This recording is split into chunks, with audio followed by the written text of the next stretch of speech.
末は1週間程度で卒業しました。どうも皆さん、こんばんは。こんばんは。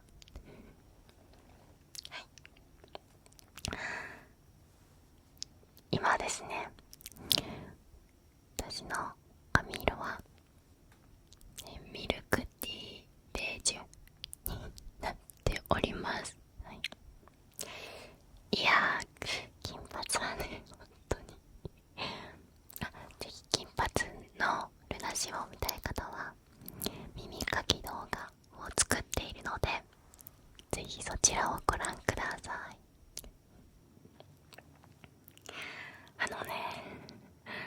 ということで、世界一眠たくなる授業をやっていきます。奇数の法則というテーマで、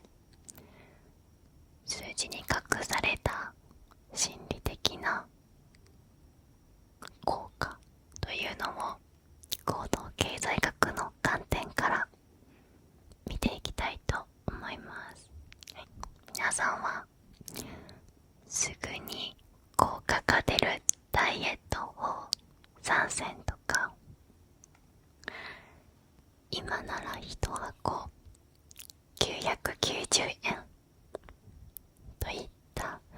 数字をよく見るんじゃないかなと思います。ここで使われているのが奇数ですね。皆さんは奇数の法則というのを聞いたことがあるでしょうか？私は知りませんでした。というのもね、これは奇数の法則というのは行動経済学の専門用語ではないんですね。心理学の専門用語であるらしいです。マーケティングの分野でもかなり使われているので、行動経済学の範疇にも入ってくるなという感じです。では今日は奇数の法則をテーマに、数字に隠された心理的効果やマーケティング効果などを見ていきたいと思います。今日も一日お疲れ様でした。ごゆっくりとお楽しみください。まず奇数の法則とは、奇数の数字の方が偶数よりも注目度が向上したり、心地よく感じる効果があるというものです。アウトプレイションという企業がですね、15万の記事の見出しやタイトルのデータと視聴者側のクリック率のデータを調べました。すると大きく分けて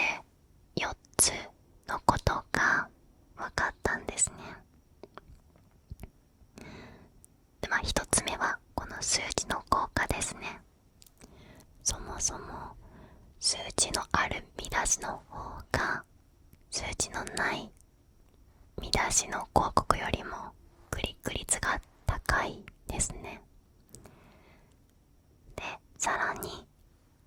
奇数を含む広告見出しは偶数を含む見出しよりもクリック率がなんと 20% も高くなったらしいです。かなり違いますよね。で、次2つ目に分かったことは、読者は画像付きのコンテンツに引きつけられることが分かりました。文字だけの記事より画像付きのタイトルの記事の方がなんとクリック率が 27% 増加したとのことです。では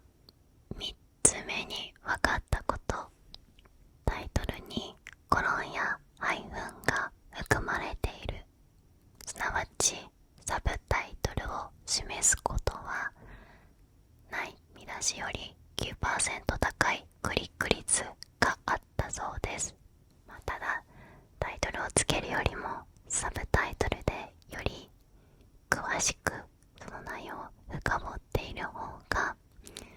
見ている側の注目度を上げるらしいですね。最後4つ目が、疑問符で終わるタイトルは簡単符やピリオドで終わるタイトルよりもクリック率が高くなったということです。はい、ですので皆さん何かタイトルをつけるときとかはこういった数字、画像、サブタイトル、疑問符を工夫しながら使ってみてください。で、ここからは奇数の法則をより深掘って見ていきたいと思います。奇数の法則の、3本柱となっている人間の傾向があります。1つ目は先行の傾向です。シンプルに奇数は一般的に人々に好まれる傾向があるらしいです。例えば価格の設定において奇数の価格が多く使用されるのは心理的な価値や魅力を高めるためと言われているらしいです。で、2つ目の心理的傾向は記憶のしやすさだそうです。奇数は記憶にとどまりやすいらしいです。奇数の要素はより短期記憶に残りやすい傾向があるらしいですよ。で、最後3つ目の心理的傾向は統計的な判断で、これは奇数は信頼性や妥当性の高さを感じさせる効果があるらしいです。統計データや調査結果が奇数である場合、人々はそれをより信頼しやすく正当性があると受け取ることがあるらしいです。まとめると、人々は奇数に対して、シンプルに魅力的な数字だと感じる傾向があるのと、記憶に残りやすい傾向がある、そして奇数の方が信頼性が高いと感じる傾向があるらしいですね。ちょっとここで注意点を申し上げると、こういったね実験だったり調査っていうのはあるものの、それがどうしてどのように人間の脳で働いているのかといった細かい分析結果とか論文があんまり見当たらないので、正直奇数の法則は通説みたいなところがあるんじゃないかなとも言われていますが、それでも奇数の方が魅力的だったりクリック率が実際に高くなったりっていった結果があるので、コピーライティングやマーケティング、いろんな分野で重宝されているらしいです。確かに例えばあなたは犬派ですか猫派ですかというのも100人に聞いてみたという調査があった時に、結果が犬40、猫60みたいな、すごい綺麗な数値で割り切れてたら本当かってなりますよね。53対47といった微妙な数値で割り切れない奇数の方が信頼性が増すというか、本当の調査みたいな感じがありますよね。あとはこの服は1万円ですっていう綺麗な数値よりも9900円ですとか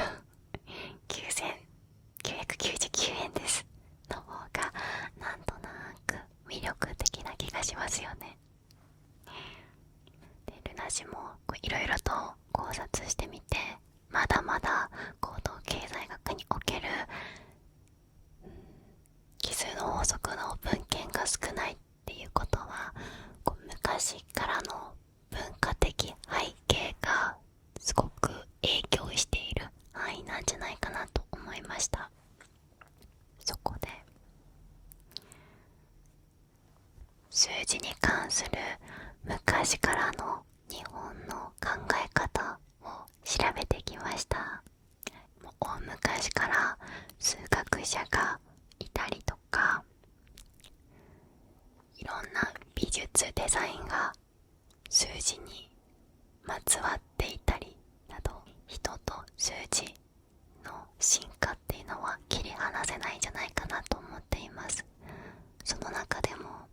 昔から日本にある考え方の中で引用五行説という思想があります。この思想っていうのは引用と五行の2つの思想を組み合わせた中国の自然哲学の思想です。引用は全ての事象は相反する性質が存在することで成り立っているという考え方で、五行は万物は木、火、土、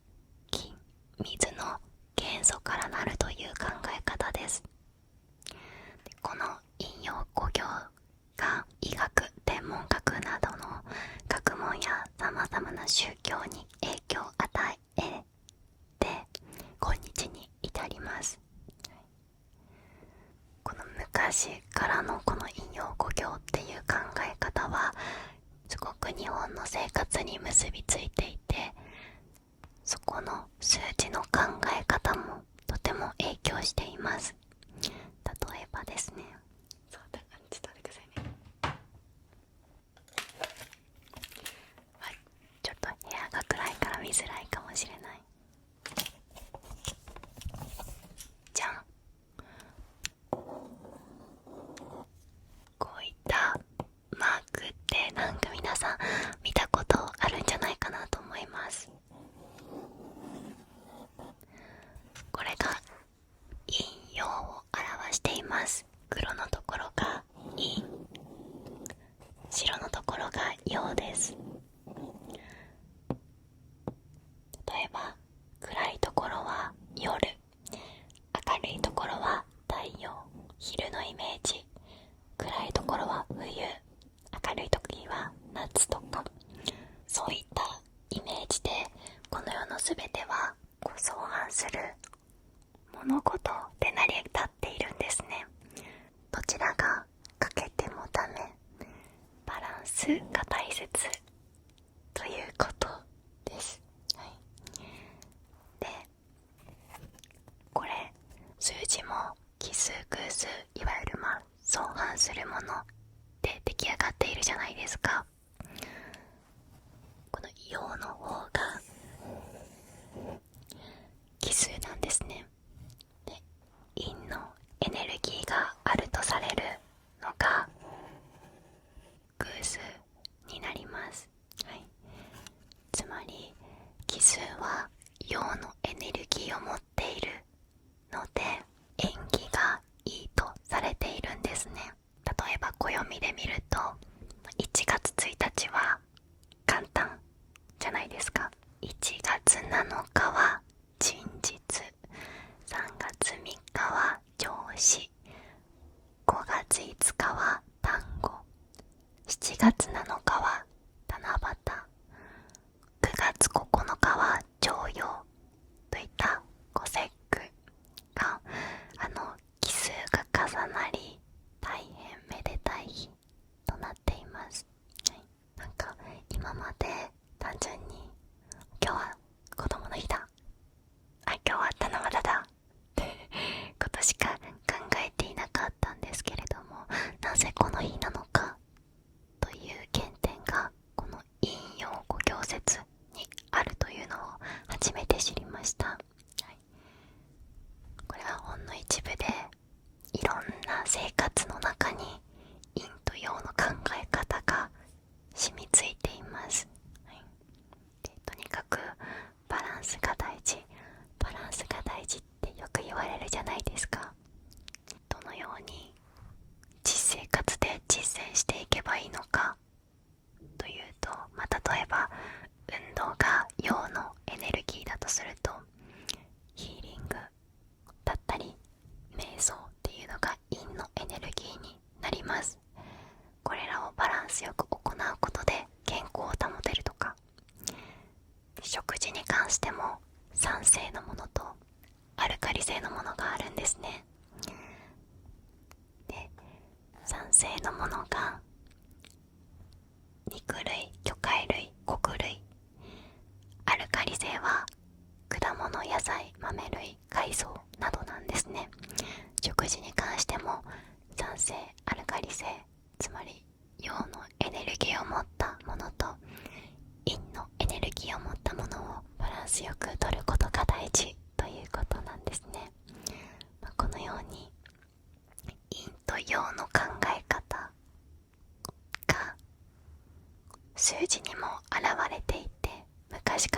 人は奇数を陽のエネルギーを持っためでたい数字、奇数は陰のエネルギーを持っている数字と考えてきました。こういった文化的な背景も相まって、先ほど心理学で出てきた人は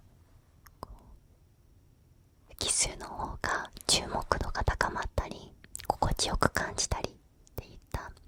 傾向があるんじゃないかなと思いました。より科学的に証明されていくのがすごく楽しみです。中国から伝わってきた陰陽五行説ですが、じゃあアジア圏だけなのこの考え方はというと、ノンノンノンって感じですね世界中でもね、いろんな昔の美術作品、絵画だったり芸術作品、音楽、いろんなところに奇数は使われています。で、例えば芸術の世界だと三分割法というのがあります。これは写真の縦横を三分割して重なるところに被写体を置くと、人間が見た時にバランスがいいな、綺麗だなって感じる構図になるらしいです。このように大昔から世界中でいろんな分野、生活の暦とかマナーだったり、お祝い事、音楽、芸術とかいろんなところで使われてきた奇数が今ではマーケティング、コピーライティング、いろんな分野でも重宝されるようになっているということですね。めちゃめちゃ興味深いですね、これ。すごく面白い。私だけかなで、その世の中には本当にいろいろと数字の不思議が隠されているなぁと思っています。それこそ日本の紙幣に隠されている数字の不思議だったりとか、いろいろあるじゃないですか。で、最後に一冊本をご紹介したいなと思います。で、博士の愛した数式という小説です。これ映画化もされてとっても有名な作品なので、タイトルだけでも聞いたことあるなという人は多いんじゃないかなと思います。80分しか記憶が続かない数学者と家政婦とその息子の3人が次第に心を通わせていく感動的な物語です。この感動的なストーリー自体もとっても面白いんですけど、私がこの作品好きだなと思ったのが、数学者の博士が数字に関する面白い話をたくさんしてくれるんですね。で、例えば家政婦さんのね、誕生日が2月20だったんですね。で、博士が学長賞を取ったのが歴代284番目だったんですね。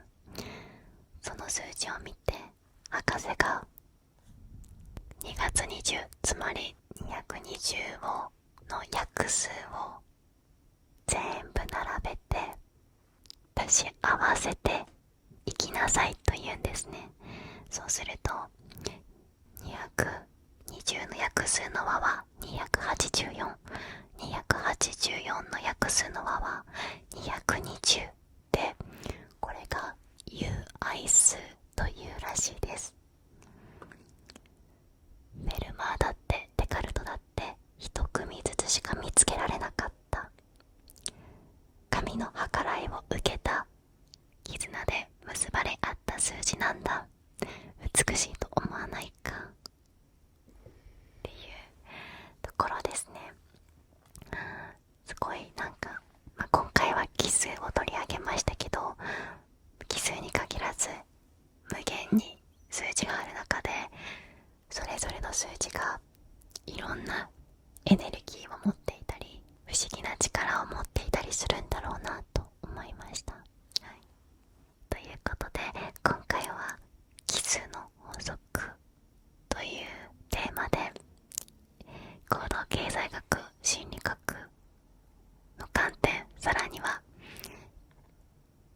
昔からの引用語行の考え方などから、数字に対する考え方を見てきました。ぜひね、コメント欄で数字に関してこういった通説があるんだよとか、こういった昔話があるんだよっていうのがありましたら教えてください。はい、ということでですね、ちょっと最後は雑談していきたいと思います。一瞬でこの、金髪からミルクティーベージュになったんですけれど、なんかね、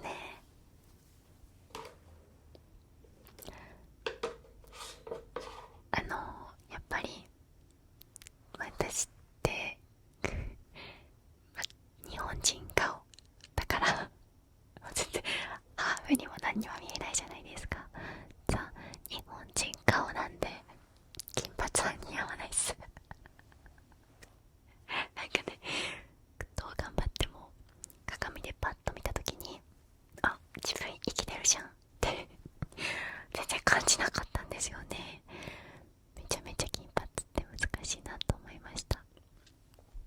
だからインスタグラマーとかで金髪にしてすっごい似合っている方々が本当に顔の作りが綺麗で、なんか彫りが深くて、ちょっと日本人離れした整った顔をしてるんじゃないかなって思えてきました。ちょっとまたこの私2回ブリーチしたんですけど、1回色を抜いちゃってるので、このミルクティーベージュの色も時間が経てば抜けていくらしいんですね。である程度抜けていく過程も楽しんだ後、また次は何色にしようかなって迷ってますごめんなさい、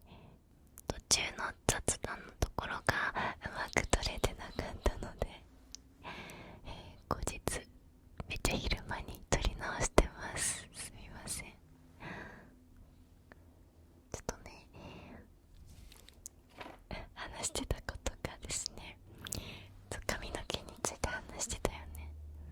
今このミルクティーベージュっていう色が実際にこう見ると結構金髪よりの明るいハイトーンの色なんですけど、でも動画で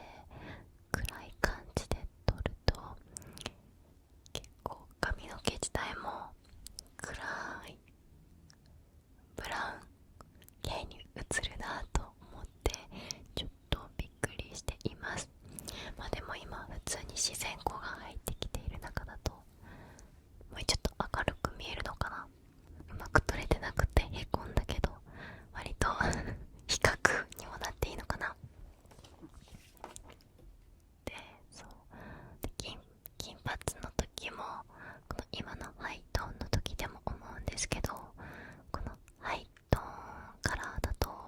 光の加減とか日光の当たり具合とかでもう全然見え方が変わるんですよね。だからこう見る鏡によって自分の顔の印象が変わって面白いです。なんかね、やっぱり黒っていつでも黒なんだなと思いましたなんて言うんだろうな、それこそなんか私歌手の彩香さんの曲で「Believe」っていう曲がちっちゃい時にこう車で流れてたんですね。ですごくそ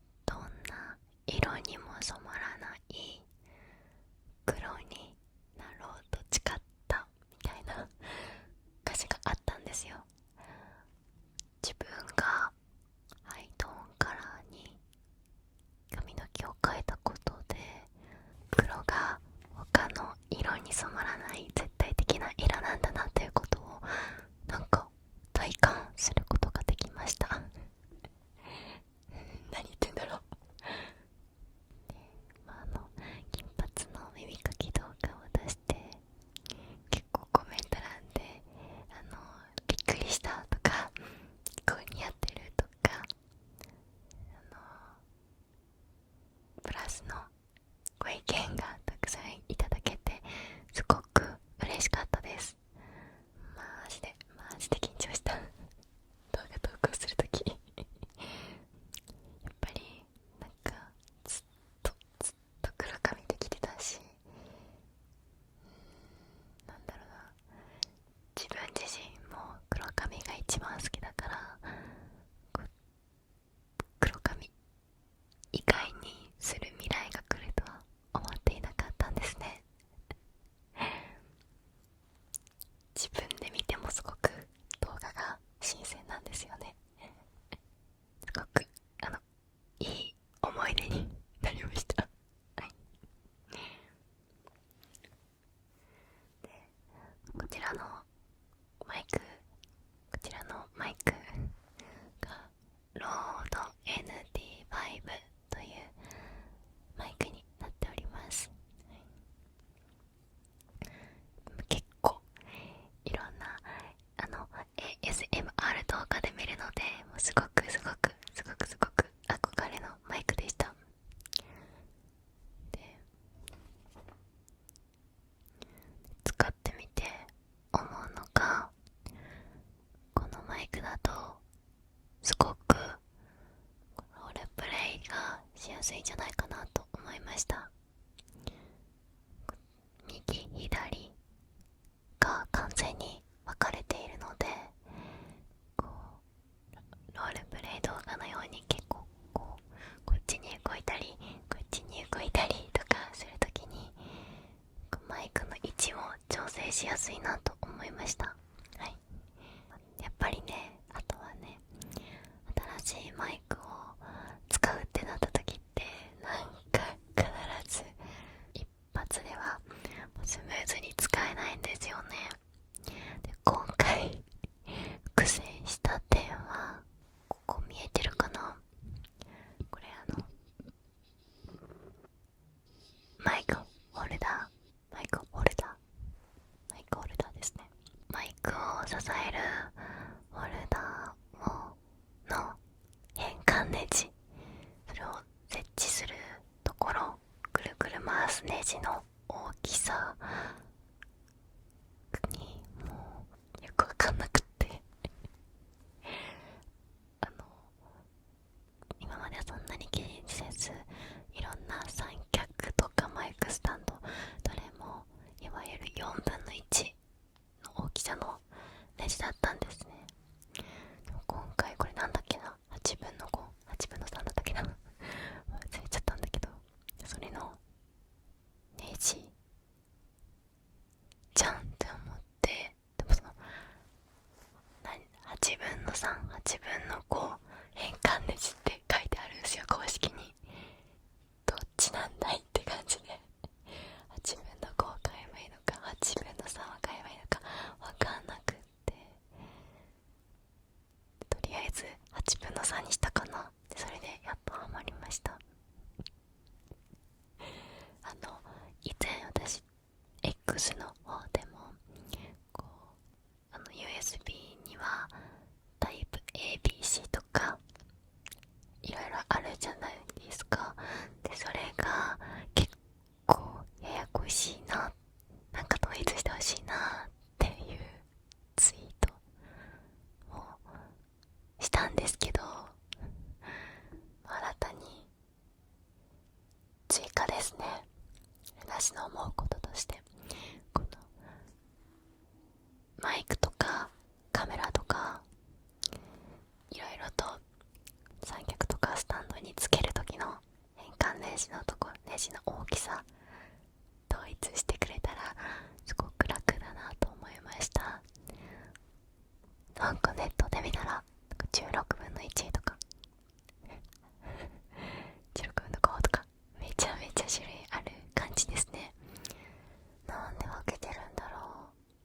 う。やっぱすごくちゃんとした理由があると思うんですけどたくさんあって難しいなと思いました。はい、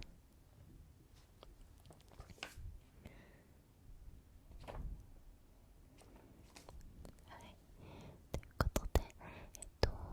多分元の取れている部分の方に戻ります。改めて説明してたと思うんで、そこに戻ります。はい、はい、であとはもう一つは、私メンバーシップをやってまして、そこのちょこっと応援隊にまず入れば、私が運用する Discord っていう専用のチャットに入ってルナシと日常的なチャットができるという特典があります。で我らルスナーレベルになってくると限定動画が見られます。でさらにプロデュースチーム以上になると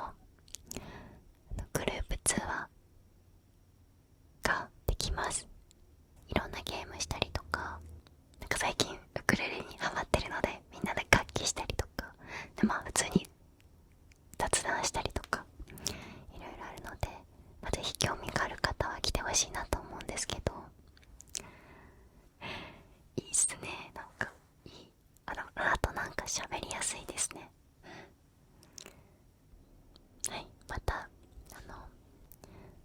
私の動画だけじゃ物足んないぜ、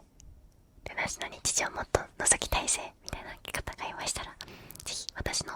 メンバーシップに入って、そこから Discord というアプリで、チャットに来てくれたら嬉しいなと思います。はい、ということで、今日も動画を見てくださってありがとうございました。おやすみなさ